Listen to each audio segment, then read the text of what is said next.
बिस्मिल्लाहिर्रहमानिर्रहीम, अस्सलाम वालेकुम। Welcome back to my another cooking video. क्या हाल है सबका? उम्मीद करती हूँ बिल्कुल ठीक ठाक होंगे। चिकन पुलाव तो सबको पसंद है, बीफ पुलाव किसको पसंद है? बहुत ही आसान रेसिपी है और बहुत क्विक बनती है। चले जी रेसिपी की तरफ चलते हैं। सबसे पहले हमने ले ली है कढ़ाई और उसमें हमने डाल लिया 1 कप भर के ऑयल, और ये मैं ऑयल चेक कर रही थी and this is the perfect quantity for the 750 gram rice.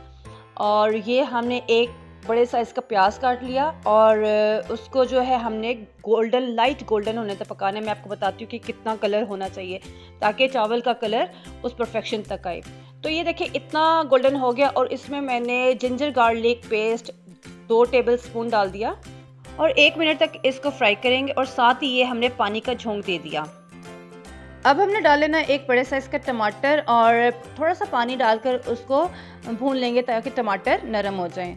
और साथ ही हमने जिसमें लहसुन अदरक पीसा था वो इस तरह से हमने अच्छी तरीके से साफ़ करके डाल देना है। इसी रिस्क के लिए हम लोग जो है वो हमारे अब्बू, हमारे भाई मेहनत कर रहे होते हैं, ठीक है। तो चीज़ों का ज़ियान बिल्कुल भी नहीं करना। उसके बाद आ जाएगा खड़े मसाले, जिसमें लौंग, काली मिर्च, दालचीनी और तेज़पात का पत्ता था, और 1 मिनट के लिए भून लेंगे दोबारा से।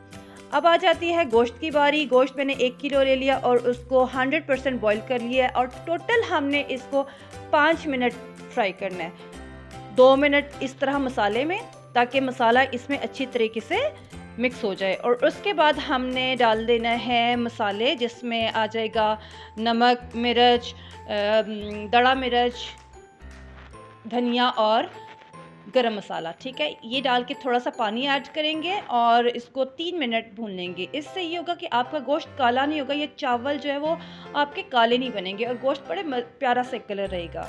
तो ये टोटल 5 मिनट भुनाई होगी और अब आ गई है पानी डालने की बारी। तो ये जो आपको कटोरा नज़र आ रहा है, ये मैंने 1.5 कटोरा डाला था। टोटल मैंने 750 ग्राम चावल लिए थे और उस लिहाज से 1.5 कटोरे के लिहाज से मैंने 3 कटोरे ये इस तरह से भर के पानी के ऐड कर देने हैं, ठीक है। और साथ ही ये हमने कुछ ग्रीन चिलीज डाल दी और बॉयल आने तक इसको हम कवर कर देते हैं। अच्छा, ये गोश्त के अंदर चर्बी की 3-4 बोटियाँ थी, ये मैंने भुनाई के टाइम नहीं डाली ताकि ज़्यादा ना गल जाए। तो इस स्टेज पे हमने ये भी ऐड कर दिया नहीं है। तो ये देखिए बॉयल आ चुका है। अब हम डाल देंगे इसमें चावल, और चावल मैंने 1 घंटा पहले भिगो दिए थे। इससे ये फ़ायदा होता है कि आपके चावल बहुत ही अच्छे खिले से बनते हैं, ठीक है। तो ये चावल ऐड करने के बाद अब हमने इसमें आराम से इस तरह से ये चावलों को सिर्फ हिलाना है। आपने चावल को इस तरह करके हिलाना नहीं है, मतलब ज़ोर ज़ोर से, ताकि चावल टूटे ना। चावल बड़े आराम से इस तरह से हमने फैला दिए और उसके ऊपर फिर से हम लिड रख देंगे और अब हम बॉयल होने का वेट करेंगे। और जैसे ही पानी कम होना स्टार्ट होगा तो इस स्टेज पे आपने जो है वो नमक मिर्च देख लेना है, क्या कम क्या ज़्यादा। और मैंने अम्मी को बुला लिया था, क्योंकि कुछ चीज़ें होती है ना, आप जितना मर्ज़ी परफेक्ट कर लो, लेकिन जब तक आपकी मदर आपको कंफर्मेशन नहीं देती, आपको जो है वो एक सेटिस्फेक्शन लेवल फील नहीं होता। तो ये अम्मी जो है नमक चख रही थी, कह रही थी मिर्च बिल्कुल परफेक्ट है। ये देखिए मेरी अम्मी के मेहंदी वाले हाथ, ये इन हाथों पे चख रही थी। तो जी नमक कम था और मैंने 1 टेबल स्पून जो है वो अम्मी ने और ऐड करवाया। और ये इस 2 टेबल स्पून अब हमने कर देना है सिरका ऐड। नेचुरल का मैं यूज़ करती हूँ, इससे ये होता है कि चावल में चमक बड़ी अच्छी सी आ जाती है, ठीक है।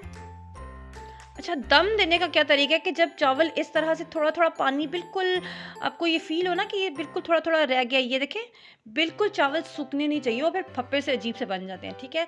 तो ये बिल्कुल आपने अपना स्टोव बिल्कुल हल्का कर देना है, ठीक है। और उस पर इसके बाद आपने कर देना है ज़ीरा स्प्रिंकल।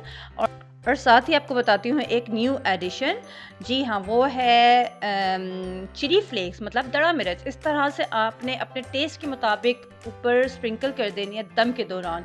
इससे बहुत अच्छा टेस्ट आता है। ये तरीका है मेरी अपनी दोस्त माहीस का, ठीक है।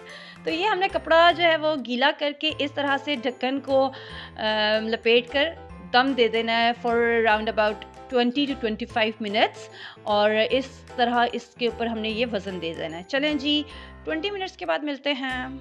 तो ये 20 मिनट हो गए हैं पूरे और ये अब हमने दम खोल देना है। माशाल्लाह देखें कितना अच्छा एक एक चावल खिला हुआ है, माशाल्लाह माशाल्लाह।